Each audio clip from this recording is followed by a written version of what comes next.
commencé par 2 années de droit et ensuite j'ai eu la validation de mes parents pour entamer des études de style. Et à peine arrivé à Paris, j'étais très excité à l'idée, pas de finir mes études de style, mais de travailler directement chez les gens pour qui j'avais une passion énorme, et notamment Mugler. Je voulais travailler pour 3 personnes, Mugler, Lagerfeld et Jean-Paul. J'ai travaillé pour Mugler et Jean-Paul, Karl va rester un espèce de fantasme. Et j'ai réussi à rentrer chez Mugler et je suis resté avec lui pendant 4 ans. À la suite de ça, je suis rentré chez Gaultier sur la couture.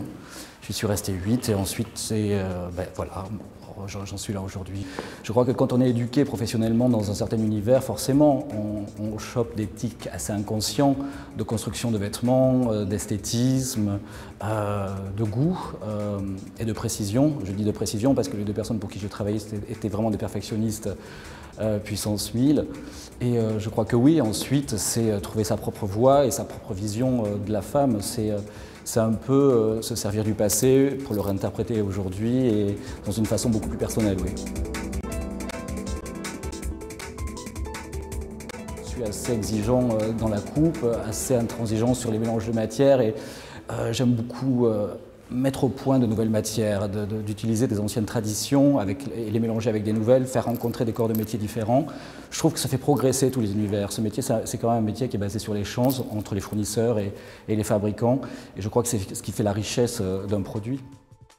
C'est une double robe en fait, avec une structure quand même qui est relativement classique, une robe bustier presque 50, mais qui est coupée avec une matière qui est quand même assez technologique puisque c'est un double jersey contrecollé sur de la mousse et tout ça recouvert de tulle pour une espèce de légèreté. Ce qui est bien, c'est de trouver un point d'équilibre entre une espèce de radicalité et une féminité et faire en sorte que le corps de la femme soit bien évidemment mis très en avant pour ce qui est élégance et allure.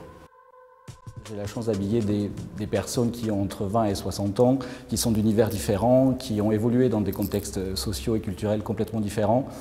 Mais elles se retrouvent chez moi, il y a un point de ralliement dans tout ça. J'essaye de faire un travail quand même axé sur l'élégance et le chic absolu. Ouais.